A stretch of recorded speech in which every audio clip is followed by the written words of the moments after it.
also want to thank you for my daughter, Connie. You taught my daughter how to model. You taught my daughter how to model.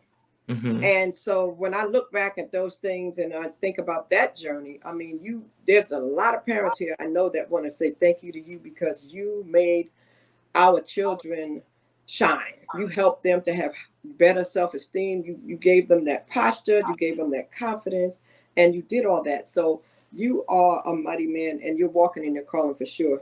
And now one of the things that we want to talk about now, because you haven't done anything in 2 years and you have this great show coming up. You have this show coming up on December 4th. It's the talk of the town. But before we talk about the show, I got to say the event before the event, the audition.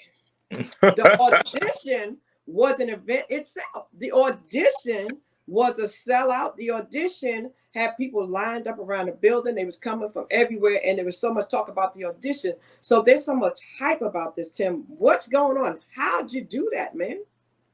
Well, to be totally honest with you, Crystal, like you said, I haven't done an event since June of 2019, which is our BBU Awards, and we were on the books for.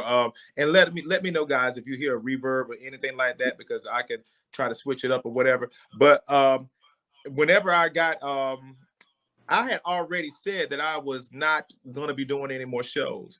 I said that I wasn't going to do any more shows. As a matter of fact, my wife had started selling real estate, and we had worked together beside each other for over 30 years doing hair together. And she decided she didn't want to do hair anymore. Over the course of everything being shut down, she had went to real estate school, online and got her certification. And she's a phenomenal real estate agent. However, what wound up happening is I had this big shop on New Bern Avenue. Of course, my name's on the building and all of this and that and the other. But one day I was on my way to Wilmington.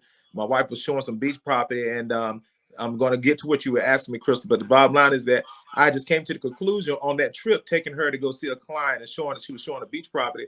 I said, I don't want to have this salon anymore. I don't want that anymore. I've done that season. It felt like it was just so crystal clear to me that season was over.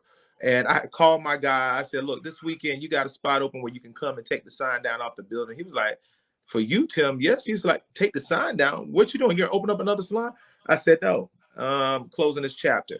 And he was like, you're closing a chapter? And Crystal, I was like, yes, I'm done with this season. I called the guys next door who had they got a barber shop.